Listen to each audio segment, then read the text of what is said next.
director of the theater is a friend of mine, and I was doing a show about my dad a few years right before the pandemic, and he was a part of it. And he just asked me if I'd be willing to come back and do some form of the show. This is the cabaret concert version, as opposed to the theatrical scripted version, which is how it started. It was in cabaret. It started as a record for my father of songs that were associated with the movies and Broadway shows that he was in way before I was born.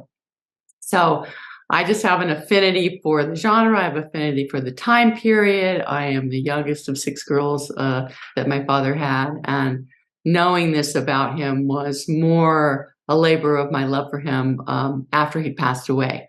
Because by the time I was born, he was already, in the Davy Crockett series. I was 4 years old when he was on the Beverly Hillbillies. So my entire upbringing was him on television.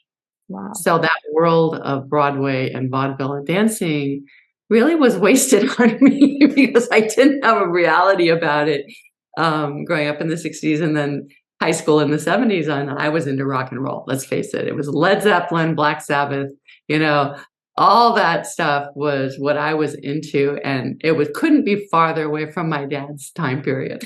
Exactly. So we were like, when it came to music, Anyway, so this is really a labor of love for me, and I get to revisit and just kind of see my dad as a young adult and as a child too, and tell people about it because I get to experience it.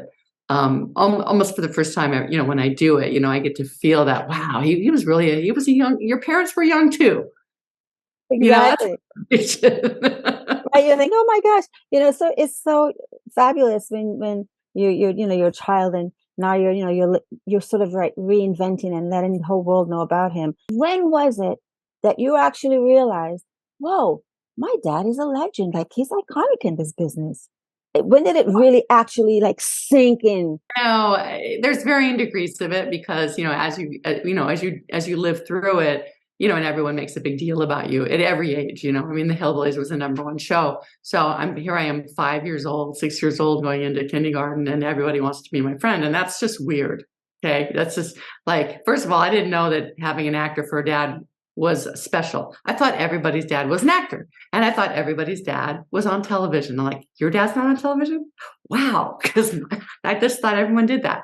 So then, of course, you get older and you realize you're special, and that comes with a whole variety of, obviously there's a lot of privilege, and then there's a lot of like, well, who am I? So I spent, as I went through high school, it got a little deeper and darker for me, like, really, who are you? And what's your gift? And so I went through a whole gamut of ups and downs and struggles and which was inevitably good for me as an artist, as a singer and a writer and a person who uses the arts to heal. That was a good process for me, and found my voice. And then as I go into my career and people go, wow, your dad's Buddy Ebsen. And I'm like, yeah. And that was like, wow, he's a really big deal. I mean, like every single person I met was like, oh my God, I just loved him.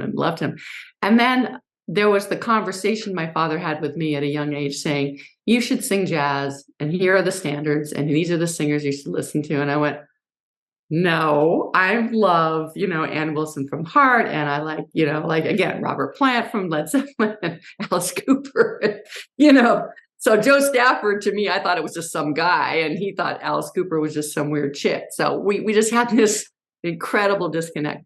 So then after I had my career in music, after about 20 years, I thought, maybe I should explore jazz. And here he has this wealth of, material for me to explore, Broadway Melody of 1936, 38, Born to Dance, Captain January, Yokel Boy, all the Broadway stuff that he did. And then, not to mention like Breakfast at Tiffany's and Moon River. I mean, all these beautiful songs that could be done. So I decided to make a record, and he'd already passed away now. And I said, I'm going to finally do that jazz record, because I'd been sort of a rock and roll pop singer. And it was beautiful. It was a great project. Went to New York. I hired the best players and had my friend, who was a wonderful musician, produced it for me. And it was just a great Father's Day gift for him. And that was called Scarecrow Sessions. And from that came the stories that went with the song. And then the stories started to develop into images on the screen that I could play while I was singing the songs. And then that turned into a theatrical version that we did a few years back, which was just so healing for me. Other people responded to the disconnect between a father and a daughter, the reconciliation right before he dies, and the personal struggles. My parents split up, they had issues.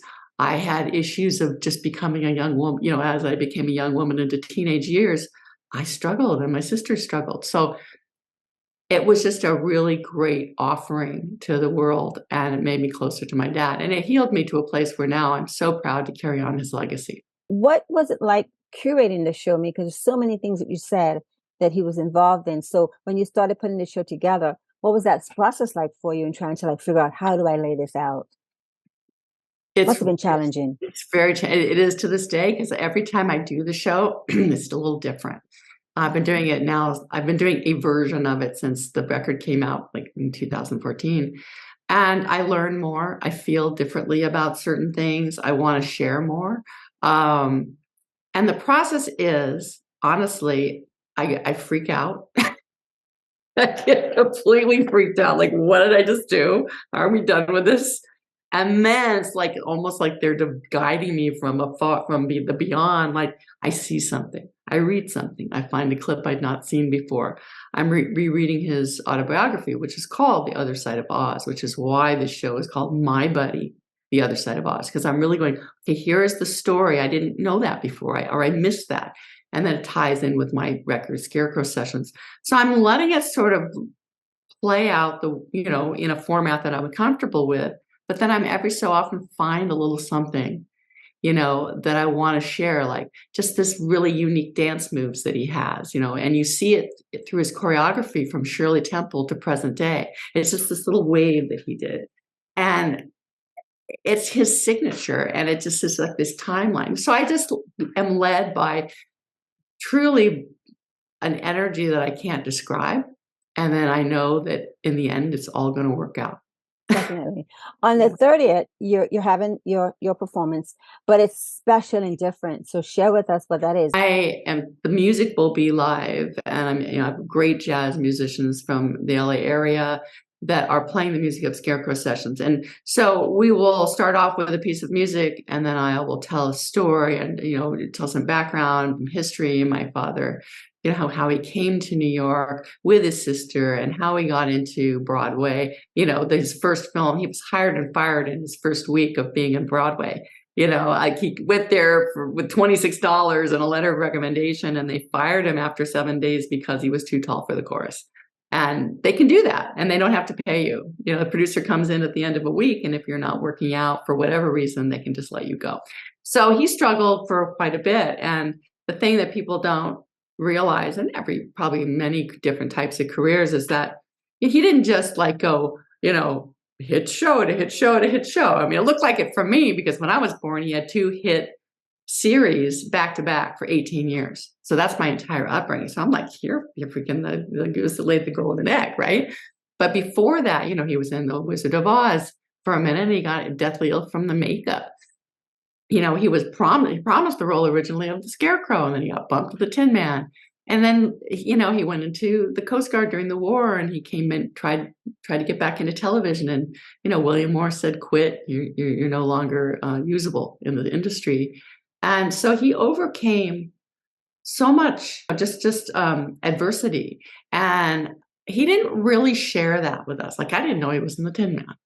So he didn't say stuff he wouldn't go into how you do it. He would just say, you got to do it. Like, nobody counts you out but yourself. This is what we lived on, these little one-liners. Every day's a new ball game. If I had a t-shirt, he said it every single day. It's like, every day is a new ball game. Just like that. And, it sounds stupid, but it really did somewhere in there instill with a sense of a positive way of getting through life, What has been for you the most, I'm sure many things were satisfying, but what has been one of the most satisfying things that really embraced your heart and spirit and soul while doing this journey for you? What would it have been?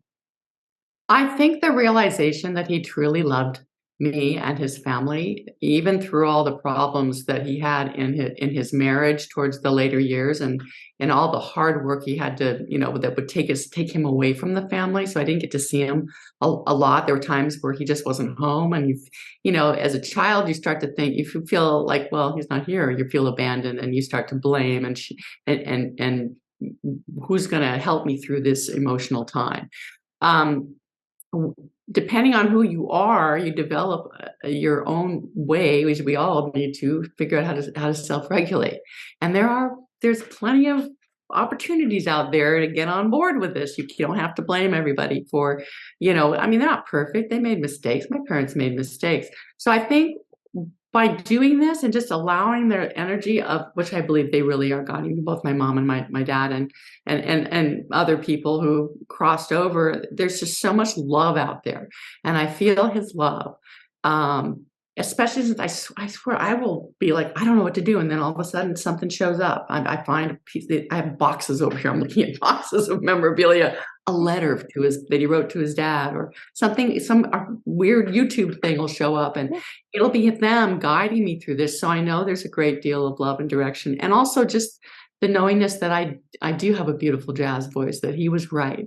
And that was a gift. And every time I get to sing it, I just feel like I'm getting a warm embrace. Have you been thinking about writing your story, your book, I think I would want to read that as well. When is that going to happen? Please. I know you're busy. Hopefully soon. It's funny. I just got a tingle when you said that. I've had people ask me about that, because at first I'm like, oh, I don't have anything to say. I'm nobody. But then I'll start talking. I feel like, wow, that's really interesting. And I think it was going to come sooner than later, because I feel okay talking about things that I may not have wanted to talk about 5 years ago. And just this, again, my struggles, my family struggles. And, it's important. This is a new day and age where everybody embraces, everyone, it's very inclusive, and nothing's very shocking. In fact, if you want to, be open about whatever was going on, it's embraced. And like you said, it's helped somebody along the way hear, how did you overcome it? And I really do love my life. And I don't just say that. I created that way. I'm surrounded by arts. I have a really cool husband who challenges me, and we challenge each other. I live in nature. I have animals. I work with rescued horses to help the community with an equine learning program. And, and I get to play the music that I want to. I get to do the shows that I want to. And I've had an amazing career playing for other artists. So, gosh, why not? Why not write my story and inspire people not to give up? I'm 65, so come on, I feel like I have like decades left, And that's exactly why I think you should write your story, because I think, as you said, I think we have to move people forward, move humanity forward. And I think stories like yours that you're sharing about your dad and your life, I think it's so important. On your performance in your show, when you're doing that, do you decide the song that opens first? Is it always changing for you, the beginning? How does that work? Well, this one I'll have an outline of the songs. And, I've got a few performances coming up. I've got this one in Beverly Hills. And then in June, I'm doing 4 dates at the El Portal Theater. So I will get to play with that a little bit. And I may change up the order. I may do some of my originals that are inspired by my family, and have some guest musicians. And so that'll dictate the set list a little bit. For this one, I do have an outline. The stories, though, I just basically have some bullet points, and I'm just going to go where the spirit takes me story-wise. And we do have some images, so I can't go, well, I guess I can go crazy if I want.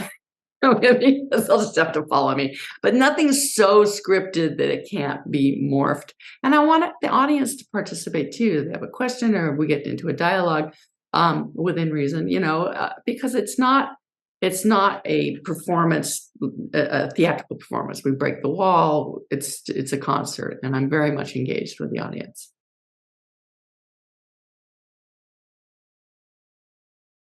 Just do what your heart tells you to do. Have it mean something to you, and have it not. It doesn't matter what other people say per se. Have that integrity inside, so that whatever art you present, it will be truly genuine and healing. Give a gift of healing with your music or your art or your acting, your dancing, and the world will be better for it.